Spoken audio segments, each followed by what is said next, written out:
Alright, so today we are talking about a couple of content pillars, you might call it, for coaches and consultants basically. And if you are one, you can use these as the base of your content. I mean, these are the subjects that you can really expand on and really create a character for your personal brand. So it's not like a thing that you copy and paste.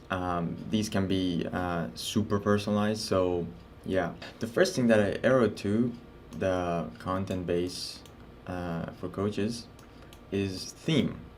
So you have to have a theme for your personal brand in general.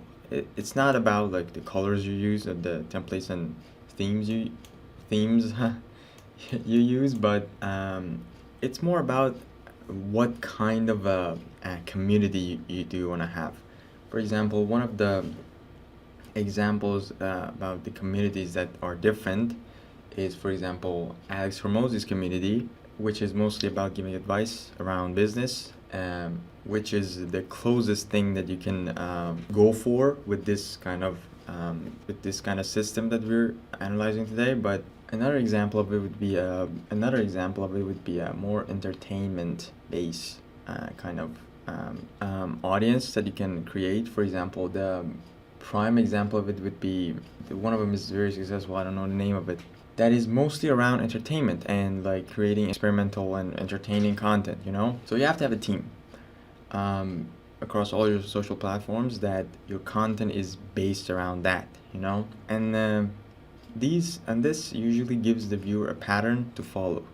For example, it doesn't apply to Alex Hormozzi, but because he's so established, he's like basically the tastemaker in this area. Whatever he does becomes a desirable pattern for the viewer. So, but when us want to start out, we have to follow some patterns because if you do certain things that are just out of that a pattern that your theme has, it's confusing for the viewer, and it most likely it is usually a sign of that the guy doesn't know what he's doing. If he knew what he was doing, then he wouldn't make such choice. So it's important to have a theme that you can put everything in this frame. So the first content pillar is educational content. Simply just very valuable information for your viewers.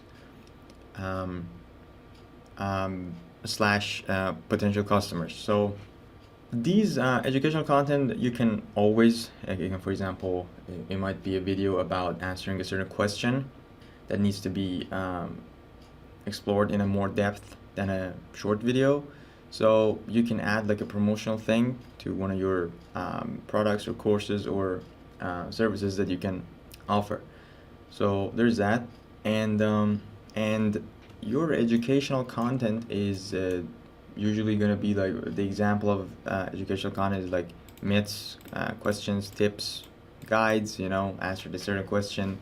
You get what I'm saying? You can basically go with any of them, and this should be a big part of the reason that the people are gonna stay around and actually build your social online credit. So yeah, the educational content is a big part, and don't forget about it. So the next part is about marketing.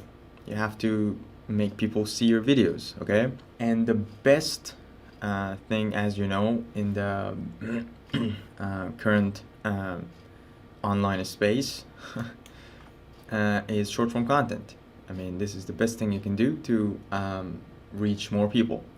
You can start uploading a very random kind of short about your business, and in the worst case scenario, is going to get a couple hundred views. Okay, if not even 100 is enough. I mean, in a month, that's 3,000 views. So if you're the unluckiest person on earth, okay, if you, for example, upload one short every single day. So this is the best thing you can do. This is the best known and actually effective way to get exposure, basically. So you should work on these short form content, and these short form content can get actually attached to the educational ones. So yeah, short form content, and you can create them original. You can find a bunch of topics that you want to talk about, and it's like a short answer they have. Like they have a short answer, and you can just basically edit them out, give them to the editor, or you can message me on Instagram. That would be a very smart decision. So the other thing is chopped videos. I mean, you make short form, you make long form content, and then you chop part of it and then use it as shorts, and you give it, for example, to editors. Say that chop down this video about sensible short videos, and yeah, we can just upload them. So we got the value, we got the eyeballs, and then we got the I don't know what to call it in that sense, but we have inspiring and personal content that is usually related to you as a person, of course. You can, for example, use different tweet posts. Those are the biggest thing on Instagram and Facebook or LinkedIn even. And it's always a nice touch at the end of every personal brand, and can really be the final blow if someone wants to work with you in any ways, buy your program or anything. This is the final touch, and yeah, you gotta have this, and it's just creates a unique kind of, it's like a bug in human beings that this personal and connection is like very attractive. So make use of it, and yeah, also it should be, I suggest around 20% of your total like content volume. This should be like a nice thing. For the rest of it, the rest 80% of it, maybe I would say the 80% of it should be not 80, but 50% of it should be marketing in the start. This is very important.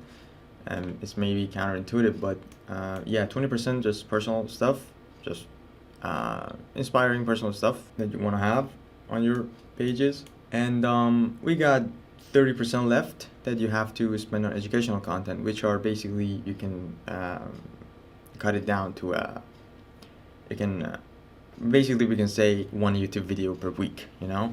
So with this structure, I mean, you should not have any problem growing your personal brand from the content side of it. You know, you don't have to worry about that.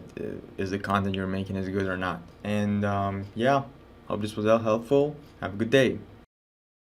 A more entertainment best, a more entertainment best.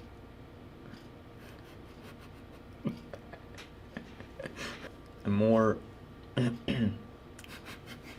would be a more entertainment